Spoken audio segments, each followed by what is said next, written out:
어제도 경선 결과가 발표됐고 내일 또 오늘 밤에도 발표되고 아우 쫄깃해. 내일 또 발표되고 하는데 매일매일이 쫄깃쫄깃한. 왜 여러분 얼마 전에 월드컵 할 때 아시안컵 할 때 네. 막 쪼는 맛 있었잖아요. 네.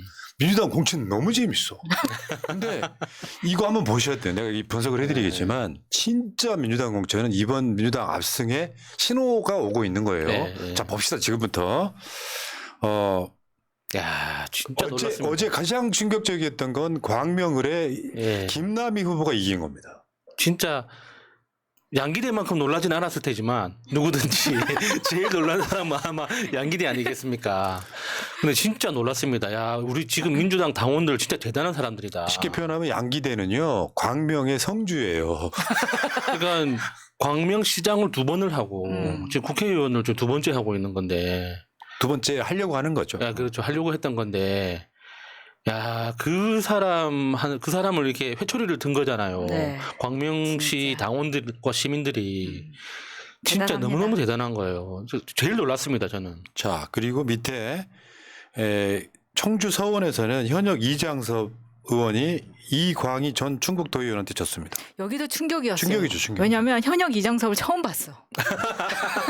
아니 그것도 있고요. 일반 지역에서는요.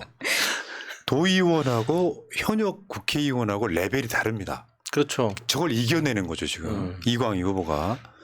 그러니까 저건 지금 민주당원들이 다 공통적으로 4년 동안 일 안 했다는 걸 정확하게 알고 있다는 네, 거예요. 맞죠. 그런 거에 대한 심판이에요. 예, 예. 그러니까 김남희가 더 좋아서 이광희가 더 좋아서라기보다는 현역 의원들 니들 뭐 했냐 이거 심판이고요. 다음 깜짝 놀랄 지역구 하나 더 나왔었죠. 지금 영인갑에 저는요 이것도 일종의 대반란 이런 느낌이었었거든요. 왜냐하면 근데 저기서는 각이 좀 안 서는 지역구이긴 했어요. 다만 현역 권인숙 비례대표 의원이 이제 이상식 전 부산경찰청장한테 지는 거 보면서 야 여기도 좀 묘하다. 굉장히 묘하다. 왜냐하면 그 지역에 윤석열의 최측근 이원모가 공천된 곳이잖아요. 네. 그러니까 검사 대 전 부산경찰청장 청장. 이제 경찰의 구도가 완성이 됐고요. 근데 그 선거 전략이 맥혔다라고 보시면 될 것 같고요. 그 밑에 좀 아깝습니다. 솔직히 말씀드리면 네, 안타까워. 박선원 지금 인재영입 박선원 전 되셨죠. 국정원 2차장이 이동주 비례대표를 또 이겼어요. 현역들이 지금 비례든 지역이든 어째 다 이긴 다 진 선거입니다. 이건 뭐 찐명 행사죠 이렇게 치면. 그러니까 그러니까 비례대표도 용서 안 한다 이거죠. 아. 예, 시민들이나 당원들이 봤을 때. 근데 이제 이동주 의원님의 인지도라든가 이런 네. 게 조금. 좀 부족했던 그러니까 당원들 입장에서는 왜 내가 너를 모르니? 이 자체가 화가 나는 거예요. 그러니까 그리고- 윤석열을 비판을 했거나 한동훈하고 제대로 맞붙어 싸웠거나 이랬으면 뉴스 한 줄이라도 나왔을 텐데 왜 나는 너를 모르니? 그 자체가 굉장히 분노를 일으키는 거죠. 그리고 부평을은 원래 홍영표 지역구인데 홍영표가 탈당하면서 이제 이동주 의원하고 이렇게 양자간 대결을 한 거죠. 여기서 이제 변수는 홍영표가 지역구에 출마를 했을 때 얼마나 표를 뺏기느냐 이런 정도인데 네. 저 부평에서도 홍영표하고 이낙연은 같은 길 갈 겁니다. 걱정하지 마세요. 10% 얻기 힘들어요. 자, 그 다음에 어제 또 무슨 일이 있었냐면요. 그 여러분들 비례대표에 대한 설명을 좀 해드릴 텐데 1번부터 4번 더불어민주연합 1번부터 4번은 민주당 몫이 아닙니다. 시민사회 몫이에요. 네. 그리고 그 다음에 이제 진보당 새진보연합 민주당 순서로 이렇게 돌아가면서 하는 건데 여기 뽑힌 후보가 김윤 저 의사분이 있잖아요. 네. 예. 김윤, 임태훈 그다음에 전지의 전지의 정영희 이분들은 민주당 몫이 아니라 시민사회 추천위원회에서 후보를 골라서 투표를 붙여서 이분들이 1, 2, 3, 4번이 되는 거예요. 그러면은 저 전지혜나 정영희 중에 한 분이 비례대표 1번 되는 거죠. 네. 그렇죠. 저는 개인적으로는 정영희 후보가 1번이 됐으면 좋겠습니다. 그러니까 특히나 저는 정영희 후보가 보면서 엄청 반가웠는데 제가 아는 사람이어서가 아니라 어느 순간부터 정의당에서도 농민 후보를 포기하기 시작했었습니다. 그러니까 정의당 내부에 그 여성 페미니즘의 몫이 커지기 시작하면서 제일 먼저 폐기됐던 게 농민의 목소리였거든요. 그래서 지금 민주당 내에서도 농민의 목소리가 반드시 채택이 돼야 되는데 그게 지금까지 사실 이게 외면받아왔던 게 사실이었습니다. 네. 그러니까 이런 경우로 이제 정영희 같은 후보가 민주당 1번이 비례 1번으로 나서서 민주당이 익지 않고 있다는 걸 보여줬으면 예. 좋겠어요. 자, 그리고 밑에 보시면 표 한번 보여주세요. 아까 저거는 시민사회 몫이라고 그랬잖아요. 민주당이 추천하는 게 아니라고요. 요거는 지금 밑에 보시면 국회의원 선거 비례대표 남녀 각 1인 경선 결과 발표 이거 있잖아요. 네. 여기는 대구 경북 몫으로 경선을 한 겁니다. 이건 민주당 몫이에요. 그래서 여성은 임미애 지금 현 경북도당위원장이 됐고요. 남성은 경북에서 조은희 후보가 1등이 돼서 요거는 지금 경북 몫이 있고요. 민주당 몫이 지금 이게 칸막이가 있어요. 저거는 대구 경북 몫이잖아요. 예. 이렇게 뽑는 게 이번 처음 아니에요? 그렇죠. 아니요, 전에도 있었어요. 그러니까 농민 몫이 지금도 경선 중인 하고 몫이 있고, 그러니까 이렇게 되는 상황이어서 경북 이거는 민주당 몫이에요. 근데 물론 시민사회 몫도 그분들이 정당을 만들어서 나가지는 않습니다. 1, 2, 3, 4번한테 추천권을 주어주고 민주당이 민주당인 국회의원이 거죠. 되는 거니까요. 다 모든 분들 사랑해 주시기 바랍니다. 그리고 전날 금요일 날 여론조사 아니 그 경선에서 나왔던 거는 광주 서구 의뢰 넘겨주세요. 김경만, 김광진, 양분함 1등. 축하드립니다. 김광진은 저 광주의 정무부시장. 부시장이었었고요. 네. 김경만은 비례대표 의원이었었는데 여기서는 양분함 후보가 1등이 났어요. 그 각 지역들마다 저기도 김경만 후보가 비례대표이긴 하지만 실제로 현역이 진선거구가 됐죠. 아, 그렇네요. 자, 그리고 그 전날, 그 다음 날 의정부 갑에 문석균 후보를 물리치고 박지혜 인재영입 1호가 1등이 된 사건. 이것도 진짜 이것도. 깜짝 놀랐습니다. 말하자면 진짜. 의정부는 문석균의 성이에요. 네. 성주에 성주. 문석균의 아버지가 누굽니까? 근데 제가 문희상. 최근에 박지혜 후보하고 김남희 후보를 인터뷰를 했었잖아요. 네. 너무 불안불안해 하길래 민주당에서 인재 영입들을 저렇게 떨어질 공천 안 한다. 너무 걱정하지 말라고 다독였었지만 나도 불안했었거든요. 왜냐하면 그 동네가 그 문희상 의원의 워낙 그 탄탄한 그 바닥이 있기 때문에 많이 불안했었죠. 근데 이제 그것도 이제 진짜 민주당 당원들 대단하다고 예. 여기 생각했던 게 그러니까 문석균 씨가 과거에 뭘 했는지 아무도 모릅니다. 문희상 아들이라는 거 말고는 뭘 했는지를 몰라요. 예. 그거에 대해서 정확하게 평가를 한 맞죠. 거죠. 저분이 문석균 씨가 저번에 선거 나가겠다고 탈당까지 했던 이력이 상당히 마이너스가 됐을 가능성이 매우 높고요. 심지어 오영환도 비판을 했어요. 인재 영입 1호를 문석균과 붙이면 어떡하냐고. 오영환도 비판을 했습니다. 자, 다음 의정부에서는요. 지금 이재강 전 경기도 평화부지사가 1등했고요. 놀랍게도 민심을 알고 있다는 거죠.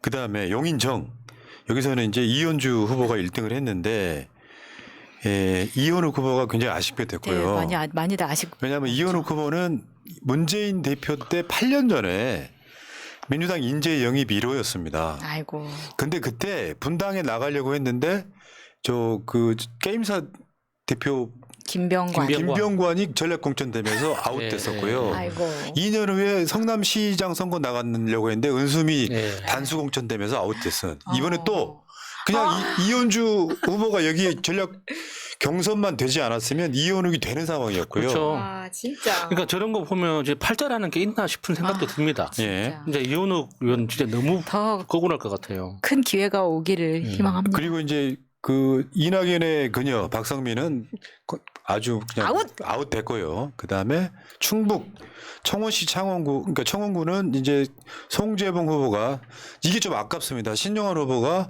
인재 영입이잖아요. 인재영입이죠. 근데 이분이 윤석열 선대위 무슨 고문 이런 거 하신 분이야. 네. 그래서 아마 그게 어떻게 보면 작용이 된 게 아니냐 이런 생각이 들고 이현주 공천에 된 것에 대해서 그러니까 확정이 된 것에 대해서는 이렇게 보시면 돼요. 난 저거 보고 전율이 돋았습니다. 뭐냐면 이현욱 후보가 굉장히 훌륭한 후보인 건 내가 알고 있지 않습니까? 네. 일 잘할 걸 또 알고 있는데 용인 같은 곳의 민심은 윤석열과 싸우라는 메시지인 거예요. 예. 근데 저게 당원들 50%가 아니었어요. 5만 명 전부 다 용인시 시민들 네, 대상으로 100%. 한 거였단 말이에요. 100%. 그러니까 그분들한테는 윤석열과 잘 싸워온 이현주에 대한 이미지가 있는 것처럼 네. 굉장히 많은 용인 정의 시민들이 이현주가 싸웠던 이미지를 기억하고 투표에 지켜준 거다. 말하자면 윤석열 심판 여론이 그대로 살아있더라라고 하는 그걸 보게 돼서 소름이 네. 좀 끼쳤다. 그러니까 관심이 없는 것 같지만 상당수의 시민들은 저런 생각으로 있더라 이런 거예요. 그렇죠. 그래서 그 당일날 결과를 보면 이렇게 현역 의원들이 우수수 나가 떨어지는 이런 공천이었다라고 보시면 될 것 같습니다. 자 다음에 이낙연이 네? 광산을 출마하는 거 있잖아요. 네? 나 저거 보고 원래는 이제 양부남 저 법률위원장이 서구 의뢰서 됐을 때 저기 나가려나 했었는데 야 광산을 꽂는 거 보면서 아 이낙연 졌댔구나 이런 생각이. 저도 맞대. 아니 왜 이런 결정을 했을까요? 저는 참 이상하더라고요. 그게. 이게 이런 거예요. 그러니까 광주에서 현역들이 우수수 나가 떨어졌지 않습니까? 민영배만 살았단 말이에요. 네. 지금 송갑석이 남아있긴 하지만 떨어질 가능성이 매우 높아요. 근데 그 의미는 어떻게 생각을 해보면 민영배처럼 하지 못해서 나가 떨어진 거예요. 반대로 말하면 이낙연처럼 해서 나가 떨어진 거야. 그런데 민영배처럼 한 민영배가 이낙연처럼 한 이낙연과 맞붙으면 이낙연처럼 한 이낙연이 민영배처럼 한 민영배한테 진다 이런 이야기야. 그러니까 이 이낙연 출마에 대해서 우리가 이제 눈여겨봐야 되는 건 과연 득표율 1%를 달성할 것인가. 이제 그걸 봐야 되는 거죠. 그러니까 1%는 좀 어렵고요. 광주에 가도 한 10% 정도는 얻겠지만 이낙연이 저기다가 저건 이거 있어요. 이낙연이 자기가 깃발 꽂고 그러니까 말하자면 제2 안철수를 노리는 거예요. 광주 전남은 내 땅 해가지고 내가 꽂을 테니 출마 많이들 해. 이런 의도에서 지금 지역감정 선동하는 건데 진짜 열받았던 건 이 멘트예요. 이재명의 민주당은 호남 지역 정치인의 싹을 자르고 있다. 어이 아저씨 이건 뭐냐면 그럼 민주당에서 지금 광주 전남에 공천된 사람들은 호남 정치인 아닌가? 당신이 민주당 180석 만들어줬더니 개판 쳐가지고 정권교체 당한 거에 대한 분노야 이 사람아.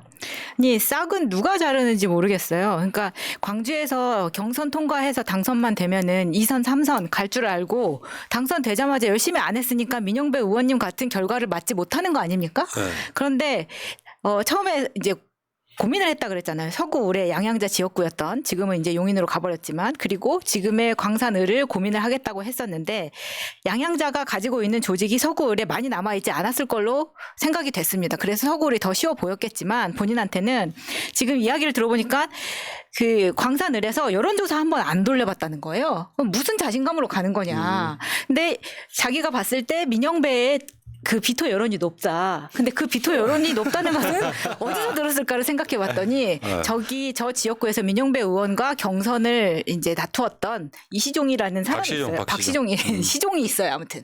이낙연의 시종. 네.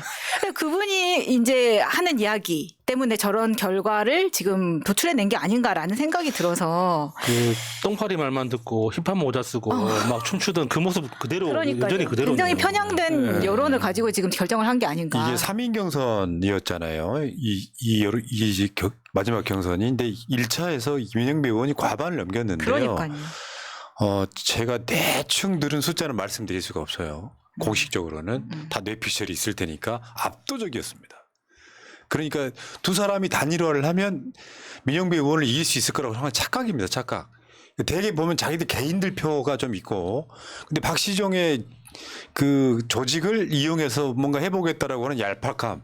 다시 말씀드려요. 민영배처럼 한 민영배가 이낙연처럼 한 이낙연을 이긴다. 압도적으로 그러니까 말하자면 좀 심하게 표현하면은 민영배가 이낙연의 숨통 끊는 역할을 하게 된 겁니다. 그러니까요. 네. 지금 이제 진짜 마지막 판결이 되는 거죠. 이낙연 측근 박시종이 탈당을 해가지고 이낙연 신당에 합류했다. 그러면서 박시종이 이낙연한테 지금 이제 이 지역구 시정을 들고 있는 이런 모습이고요.